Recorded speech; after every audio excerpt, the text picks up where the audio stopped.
We have with us Ian Jack, an old India hand, an experienced journalist who has written a lot on India and its different ways, its culture, its politics. He was there during the emergency as well. One of the few journalists, foreign journalists, who interviewed Indira Gandhi as well. Thank you very much for speaking to Times Now, Ian.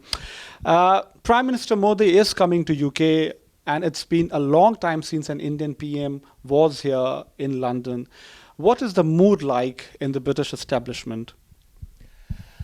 I don't know about the British establishment. I think the mood at large in Britain would be one of mild interest. I think among the Indian entrepreneurs that I know, the shopkeepers that I know, the people that I see around where I live, I think the mood would be one of welcome. That may be explained by the fact most of them are from Gujarat ancestrally. It may be more than that. I think that it's a long time, and in fact I cannot remember any Indian Prime Minister exciting as much interest. I mean, when I say the interest is mild, that's true. I mean, Britain is as insular a country as any other country, really. It's interested in its own politics.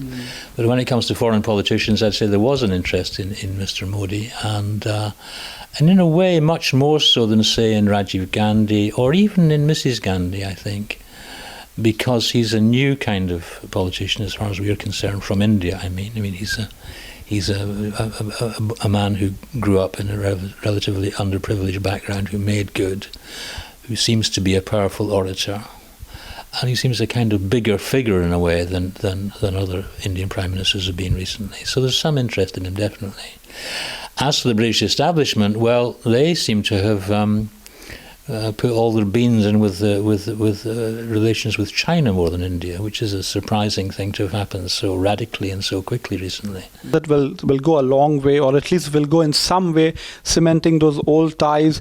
But then there's also the talk about Modi being a new kind of politician. So we have had Indira Gandhi, who was very close to Margaret Thatcher, for example. And then now we have a new prime minister, and it seems like it's like a clean slate. It's like a new beginning.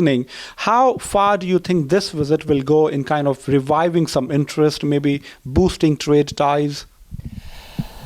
Well, a proper answer to that is I'm not sure. But one thing about Mr. Modi is that, as you just said, he's very different to previous Indian prime ministers. I mean, he's the most foreign Indian senior politician we've ever had here, in the sense that he speaks Hindi. He didn't go to Oxford. He didn't come from the kind of Anglophone, doesn't come from the Anglophone elite. These things make him a new kind of Indian politician for us. It's alarming, really, that Indian students would choose to go to Australia or America rather than here, purely because, I mean, if it's because it's just more difficult to get here than to Australia or America, that's a sad thing. It's arisen because of a fear, really, of immigration into this country, which is not just about India. In fact, India hardly comes into it. It's been partly caused by the ease to which the whole of Europe can move to Britain if it wants to, and of course vice versa, we can all move there.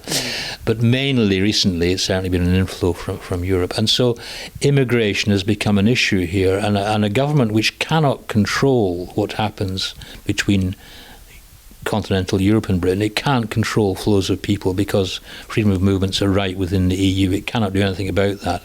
Has chosen, I think,